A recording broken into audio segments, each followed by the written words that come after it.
కన్నా కిన్మాతో ఏం చేయట్లేదని మొత్తుకుంటున్నావు కూడా. అందుకే ఈరోజు కిన్మా పొంగల్ చేశాను. తిని చూసి చెప్పు ఎలా ఉందో.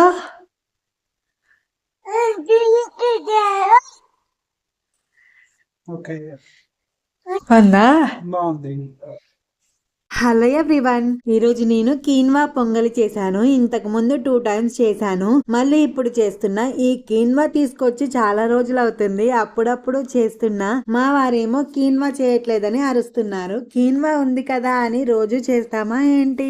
ఎప్పుడో ఒకసారి మాత్రమే చేస్తాను. ఈ కీన్వాని తెలుగులో ఏమంటారో తెలిస్తే కమెంట్ చేయండి. ఈ కీన్వాలో ప్రోటీన్, ఫైబర్ ఎక్కువగా ఉంటుంది. అందువల్ల ఫుడ్ త్వరగా అరుగుతుంది. వెయిట్ లాస్ కి ఇంకా షుగర్ లెవెల్స్ కంట్రోల్ చేయడానికి కూడా యూజ్ అవుతుంది.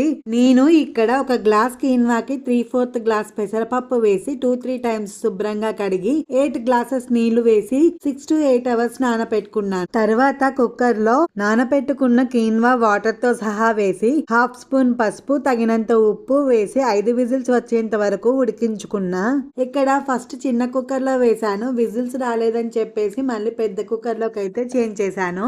అలాగే పక్కన పాలు పెడితే అవి కూడా పొంగిపోయాయి. తర్వాత పొంగలికి తాలింపు వేసినట్టు కడాయిలో ఆయిల్, ఆవాలు, జీలకర్ర, మినపప్పు, శనగపప్పు, కరివేపాకు, జీడిపప్పు, సన్నగా కట్ చేసిన ఆనియన్స్, పచ్చిమిర్చి వేసి ఫ్రై చేసి ముందుగా ఉడికించుకున్న కీన్వాని మళ్ళీ స్టవ్ మీద 5 నిమిషాల పాటు కుక్ చేసుకొని తాలింపు వేసి కలిపేస్తే కీన్వా పొంగలి రెడీ అయిపోతుంది. నా వీడియో నచ్చితే లైక్ చేసి కమెంట్ చేయండి. ఛానల్ ని సబ్స్క్రైబ్ చేసుకోండి.